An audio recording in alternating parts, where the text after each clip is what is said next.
partai kita komunikasi.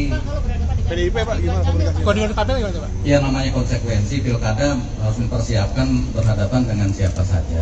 Ya, jadi itu ya konsekuensi logis lah. Artinya kalau kita mengajukan satu pasangan, ya pasti akan berhadapan dengan pasangan-pasangan yang lainnya.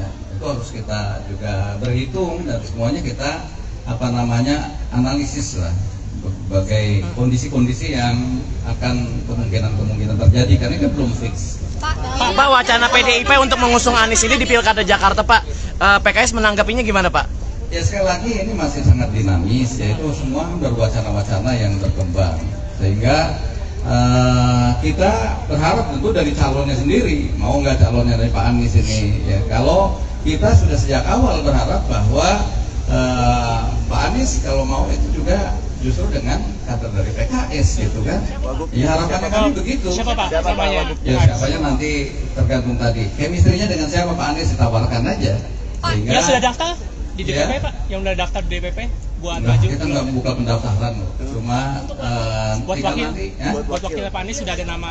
Untuk mendampingi Pak Anies. Ya kita menyodorkan untuk Pak Anies ya. Walaupun nanti siapa yang akan dipilih terserah beliau. Chemistry-nya dengan siapa? Bapak nama Pak? Bapak nama? Ini berarti artinya PKS memang sudah merapat kepada Anies Baswedan untuk di Pilkada DKI, nggak ada kans untuk misalnya merapat ke kubunya Ridwan Kamil gitu Pak? Ya, jadi saya katakan ini kondisi masih sangat dinamis ya.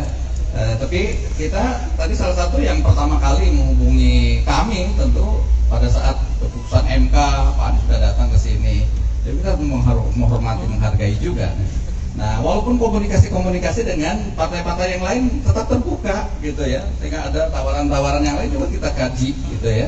Jadi sekali lagi ini memang belum pada tataran yang sudah final, masih sangat dinamis dan berkembang. Pak, kabarnya Anies sudah melakukan uji kelayakan Pak, gitu gimana Pak? Wakilnya Pak Anies nanti kalau misalnya kader PKS sudah dipilih sama Pak Anies sebagai cawagup, apakah nanti ada kans PKS keluar dari koalisi?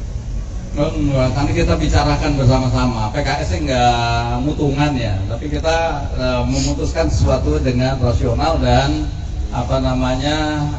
jernih gitu. Jadi bukan karena misalnya kader PKS nggak kemudian keluar nggak, kita justru memutuskan ini dengan syuro bersama-sama. Jadi bukan keputusan sepihak dari presiden, kita akan justru nanti berbagai format-format yang kemungkinan terjadi baik untuk DKI atau pilkada-pilkada yang lain kita bahas bersama, dan dari situlah kemudian nanti akan ditentukan mana kira-kira memberikan maslahat terbaik untuk pemenangan di masing-masing pilkada.